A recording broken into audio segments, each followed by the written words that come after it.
Good morning students, welcome to science class. Today we will continue our lesson 3rd, plastics and synthetic fibers. Advantage of synthetic fibre, यानी synthetic fibre के क्या क्या advantage है।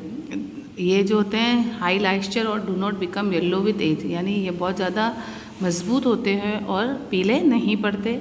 ये जो होते हैं नेचुरल फाइबर से ज़्यादा मजबूत होते हैं और श्रिंक और वॉश करने में आसानी होती है। ते क्लीन एंड ड्राई करके जल्दी से सूख जाते हैं और इनके लिए आयरन की ज़रूरत नहीं होती। अगर होती है तो भी इतनी तेज़ आयरन की, नो आयरनिंग और लिटिल आयरन की ज़रूरत होती है। और ये सस्ते और नेचुरल फाइबर के मुकाबले सस्ते होते हैं। लेकिन इससे कुछ डिसएडवांटेज भी, जैसे ये जो होते हैं आसानी से मेल्ट और बर्न हो जाते हैं, जिससे हाई टेम्परेचर पर, जिससे ये जो होते हैं हल्का सा टेम्परेचर हाई होने पे खुद ब खुद इनमें आग लग जाती है, तो ये रिस्की हैं। इसके अलावा ये जो होते हैं इलेक्ट्रिकल चार्ज होते हैं ड्राई वेदर में, कई बार आप एक दूसरे से टकराते हैं तो आपको करंट जैसा लगता है, तो वो इसके कारण ही होता है। और ये जो होते हैं पसीने को नहीं सोखते हैं और जो होते हैं अनकम्फर्टेबल होते हैं गर्मी और बारिश के दिनों में जल्दी गीले हो जाते हैं। और कॉटन और वूल के मुकाबले में ये जो होते हैं गर्मी में हमें ज़्यादा परेशान करती है, इससे पसीना सूखता नहीं है। ये नॉन बायोडिग्रेडेबल होते हैं, यानी ये एनवायरनमेंट को पॉल्यूटेट करते हैं। इसको जलाने पे काफ़ी स्मेल और धुआं निकलता है जो हमारे एनवायरनमेंट के लिए हानिकारक है। कैरेक्टरिस्टिक्स ऑफ सिंथेटिक फाइबर और प्लास्टिक, क्या क्या इसके कैरेक्टर होते हैं। सबसे पहले वेदर रेजिस्टेंट सिंथेटिक फाइबर आते हैं जो होते हैं उसमें पानी और मिट्टी हवा का कोई फ़र्क नहीं पड़ता। ये नॉन बायोडिग्रेडेबल होते हैं और इनको हम आसानी से स्टोर कर सकते हैं। लाइट वेट, वज़न में हल्के होते हैं और आसानी से हम इसको कहीं भी कैरी कर सकते हैं और स्ट्रॉन्ग और ड्यूरेबल होते हैं। केमिकल रेजिस्टेंस, सिंथेटिक फाइबर जो आते हैं वो स्ट्रॉन्ग केमिकल के बने होते हैं नेचुरल प्लास्टिक के मुकाबले, इसलिए ये ज़्यादा अफेक्टेड नहीं होते एसिड से। फिर है इंसुलेशन, ये प्लास्टिक जो होते हैं वो डू नॉट इंसुलेट, यानी हीट और इलेक्ट्रिसिटी के इंसुलेटेड नहीं होते हैं, इसलिए इनसे करंट वगैरह का डर नहीं होता। टगनेस एंड टेंसिल स्ट्रेंथ, प्लास्टिक जो होते हैं वो इतने भी हम तोड़ना चाहें, मजबूत प्लास्टिक जो होता है हम कितना भी उसको तोड़ना चाहें तो वो इतना आसानी से नहीं टूटता। इसकी थिकनेस और इसकी जो मोटाई होती है वो कॉटन के मुकाबले काफ़ी अच्छी होती है।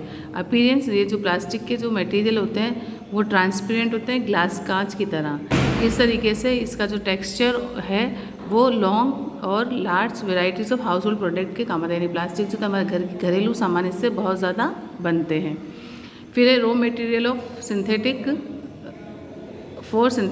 प्लास्टिक्स, कौन कौन से रॉ मटेरियल इसके लिए ज़रूरी है। पेट्रोलियम प्रोडक्ट से जो हमें मिलता है एथीन, प्रोपेन, बेंजीन, टॉलिन, ये जो होते हैं रॉ मटेरियल के काम आते हैं प्लास्टिक बनाने के लिए। ये मटेरियल या तो डायरेक्ट पॉलीमराइज करते हैं, यानी इनकी चेन बनाते हैं, या फिर इनको पहले मोनोमियर में केमिकली चेंज करते हैं, फिर उसके बाद उसके पॉलीमराइजेशन से ये जो हमारा प्लास्टिक बनता है। अब एक काइंड ऑफ प्लास्टिक्स, दो तरह के होते हैं, थर्मोसेटिंग और थर्मोप्लास्टिक।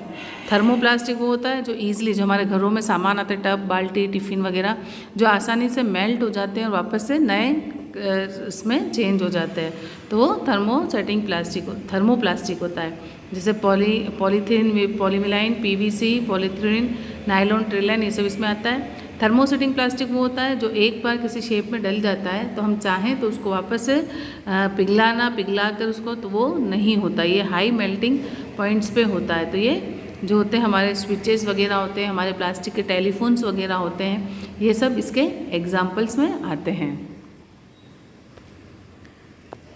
अब है कॉमन प्लास्टिक और देयर यूजेस, प्लास्टिक और उसके यूज़ कहाँ पे होते हैं। पॉलीथीन जो हम काम में लेते हैं, पॉलीथीन ये जो होती है पॉलीमराइजेशन ऑफ एथिलीन गैस की बनी होती है और ये इनसॉल्युबल होती है किसी भी सॉल्वेंट में और बहुत ज़्यादा स्ट्रॉन्ग केमिकल की बनी होती है। ये जो होती है हमारे यूजेस इसके जो ये हैं, ये जो होती है फिल्म बनाने के काम आती है, बैग्स वगैरह और टेप्स वगैरह इसकी बनती है। ये एंटी करोसिव कोटिंग के रूप में आर्टिकल्स पे आयरन और कॉपर पे लगाते हैं।